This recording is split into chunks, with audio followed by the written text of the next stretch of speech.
আসসালামু আলাইকুম বন্ধুরা, আপনারা সবাই কেমন আছেন? আশা করি আল্লাহর রহমতে ভালো আছেন। আমিও আলহামদুলিল্লাহ আপনাদের দোয়াতে ভালো আছি। তো আজ আমি এসেছি কাঁঠালের বিচি ভর্তা নিয়ে। তো বন্ধুরা চলুন আমি কিভাবে ভর্তা করি কাঁঠালের বিচি। আমি বেশ কয়েকটা কাঁঠালের বিচি নিয়েছি। শুকনো একটা কড়াইয়ে আমি অল্প আঁচে ভাজি করে নেব, শুকনা করে খোসা সহ।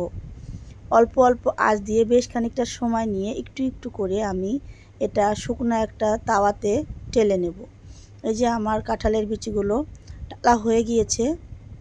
এখন আমি করব শুকনা মরিচ, কাঁচা মরিচ এবং রসুন। তো কয়েকটা বড় বড় রসুন নিয়েছি আমি খোসা ছাড়িয়ে, আর একটা রসুন নিয়েছি খোসা সহ, আর 4টা কাঁচামরিচ, 5টা শুকনো মরিচ। এখন আমি ভালোভাবে টেলে নেব রসুন এবং মরিচ, টেলে নিয়ে উঠিয়ে রাখবো।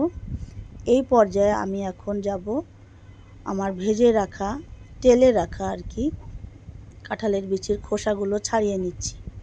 এগুলো আমার অল্প অল্প করে টেলেছি, যেহেতু একেবারে সেদ্ধ হয়ে গিয়েছে, চাপ দিলেই গলে যাচ্ছে। এখন এই পর্যায়ে আমি খোসাটা ছাড়িয়ে নিয়ে আমি ভর্তা করব। যাই হোক, কাঁঠালের বিচিগুলো অল্প অল্প করে খোসা ছাড়িয়ে নিয়েছি বেশ কয়েকটা। তারপর আমি শুকনা মরিচ, কাঁচা মরিচগুলো লবণ দিয়ে ডলে নেব রসুন সহ। যে দেখুন কাঁঠালের বিচিগুলো চাপ দিচ্ছি, একেবারে গুঁড়ি গুঁড়ি হয়ে গিয়েছে। এখন আমি ভর্তাটা করে নেব। ঝাল রসুন একসঙ্গে লবণ দিয়ে একেবারে ডলে ডলে ভালোভাবে সুন্দরভাবে মিহিন করে নেব।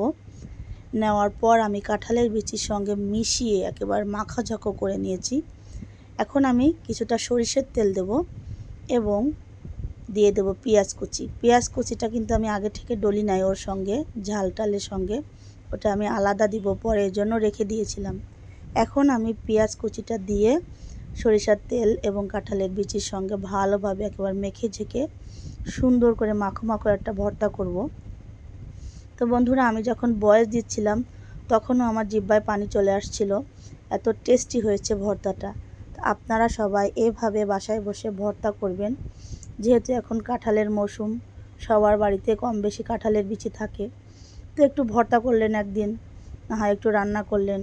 প্রতিদিন তো একঘেয়েমি এক রান্না ভালো লাগে না, মাঝে মধ্যে ভর্তাও কিন্তু ভালো লাগে। তার জন্য আপনাদের সঙ্গে রেসিপিটা আমি শেয়ার করতে এসেছি। তো আপনারা সবাই সুস্থ থাকবেন, ভালো থাকবেন। সবার জন্য রইল আমার পক্ষ থেকে দোয়া এবং ভালোবাসা। আল্লাহ হাফেজ।